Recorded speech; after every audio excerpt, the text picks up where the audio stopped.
second-year running back with the New York Giants. Paul Perkins, kind enough to join me for a couple of months. How you been, pal?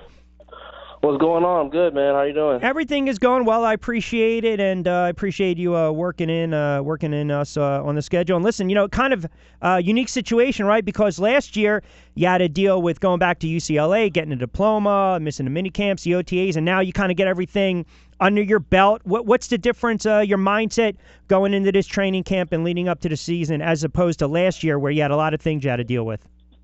Yeah, like you said, like last year I was kind of unsure of how the lay of the land was and how everything was operating, and still trying to get a grasp with the playbook. But this year, I feel a lot more comfortable with the guys. The cohesiveness of the running back group and the offensive linemen is outstanding, and it's just a lot more confidence coming into this camp.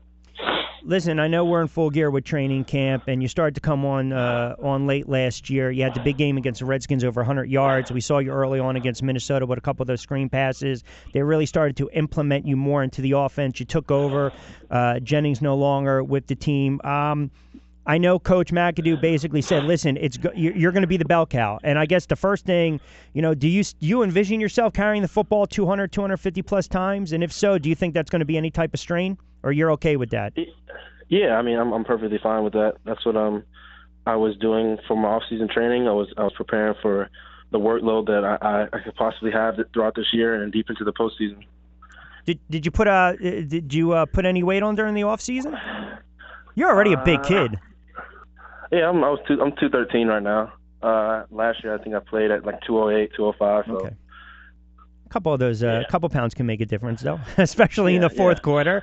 We look at this offense, and we've documented for a while now. And I know you guys got a little bit of a scare last week with Sterling going down. He was able to practice, but just on paper, I still believe it's going to come back on that offensive line. And I know you speak for the running backs and yourself, but to me, the offensive line, keeping that quarterback upright, it's going to open up some things.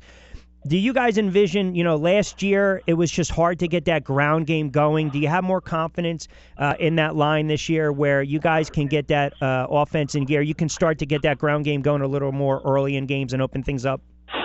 Yeah, I think they started doing a tremendous job towards the second half of the season. Things weren't going our way, but I think they've made humongous strides from last year, and they look very well. Conditioning, strength, everything. They look really precise and crisp out there in practice. So I think the sky's the limit for this group. It's a different year right now. I thought last year the somewhat exceeded expectations. The Giants win 11 games. They get back to the playoffs. Tough loss against the Packers in a wild card game. And I know a lot of your teammates, there is this, I would say, an air of confidence, which I think that's all well and good, but you know this, right? You have to go out and you still have to perform. At the end of the day, you got to put it together on Sundays. Yeah. I mean, like you said, last year does not and will not affect our season this year, so it's important for us to go out there and solidify and improve on what we did last year. And the fact that you draft the Giants draft the tight end and Ingram, they make a couple moves with the fullback and Ellison, and I look again on paper the addition of Brandon Marshall. Just talk to the audience for a moment. When you're able to have a couple of those wide receivers like a Shepard, like a Beckham, like a Marshall, how much does that really open up the offense when it's all said and done? I mean, even if you double team Beckham, then that's probably going to leave someone open in the slot, or yet maybe you do those delayed draws. It really can open up that offense. Yeah, it's scary to think of, guys with so much talent outside and our running back group, with the exceeding amounts of talent we have. It is really scary to think that if you double one player or you concentrate on one aspect of the game, you're going to leave someone open inevitably, and which is at the end going to result in a hurting gain or a loss. So depending on how you want to play us, we'll just kind of game plan for you. Hey, listen, you're not going to give the playbook away, nor should you, but I'm just curious.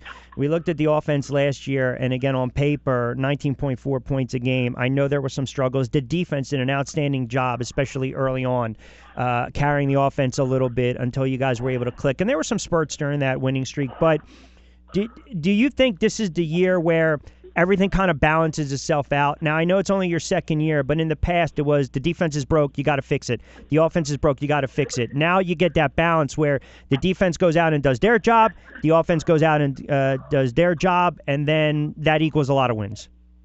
Yeah, like I was saying with the offensive side of the ball, we're a scary team, I think, definitely on paper. And I mean, I've been out here with these guys for 2 years, and they look awesome. I mean, both sides are clicking, and special teams is clicking very well. So I'm really just excited for the season. I got to ask you this. Everyone thinks, is Odell Beckham misunderstood? Do we confuse the passion sometimes when it comes to Beckham? The media? I think, he's an outstanding person, an even better teammate, and an even better person off the field. And that's speaking in volume, saying how much of an athlete and a superstar he is on the field. So, I mean, the media will misconstrue his antics or his misconfuse his passion for the game. But like I said, he's an awesome player, awesome teammate, even better person. So you guys have no problem when a teammate or a player of his magnitude comes out and says, "Hey, I want to be the highest paid player in the game." No, I mean that's what you want. I mean that is he feels like he is the best, and he's arguably one of the best receivers in the game. He is probably the face of the NFL right now. So him asking or demanding that, requesting that, is nothing short of his talent. Hey, listen, I don't know if you've read too much into this, so again, I'm not trying to put you on the spot. You know, the NFL, we know it's a violent game. You're a running back. You played the running back position years ago. Life expectancy of a running back player, let alone Paul, was 3 to 5 years. All the studies come out with CTE, the concussions.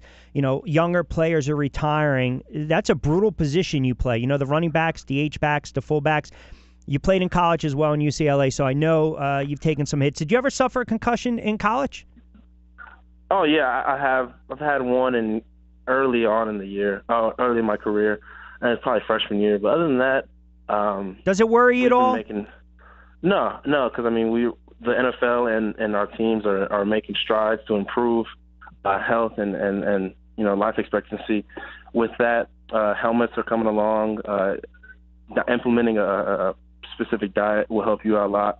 So just taking the strides and the precautions to keep the game safe. What were your first impressions of Evan Ingram and what he can potentially bring to the Giants offense and open things up? Man, he's an athletic kid, fast, great hands, smart. He's picking up the offense very well. So I think he's going to be problems for a matchup defensively. And the first couple games of the season, I always think it kind of dictates the season. You look at the schedule going forward. You open up on the road again against Cowboys. You know, the Lions are always a tough spot. And then, boom, just like that, third game of the season, divisional rival against the Philadelphia Eagles. As a rookie last year, what was it like to play in Philly? Yeah, it was awesome. That was a crazy stadium. We played on Thursday night, but the energy and the passion of those fans was through the roof. So I'm looking forward to, playing and competing against those guys again. And last one before I let you get out of here. How is it important for you guys to get off to a fast start? Especially, Dallas is coming off. They won a division. They won 13 games. People think they might take a step back. Washington lost a couple offensive weapons, but, they were a game away from beating you guys last year to get to the playoffs. And the Eagles in our backyard, second year under Doug Peterson, Carson Wentz, they brought in a bunch of weapons. So how is it important for you guys to not only get out of the gate winning a couple games, but also get some of these divisional games under your belt with some wins? Yeah, I mean, like you're saying, we just need to go out there, compete in these first couple of games, and get a head full of steam and continue that trend deep into the season and hopefully into the postseason. All right, listen, I appreciate you working us in. I know you had the commitment to the fans last week, and you wanted to stay committed to us, so I truly appreciate that. We'll talk along the way. Best of luck, and I appreciate a couple moments, pal. Oh, thank you for having me. All right, you got it, Paul. Be well. Giants running back Paul Perkins for a couple moments. Good stuff.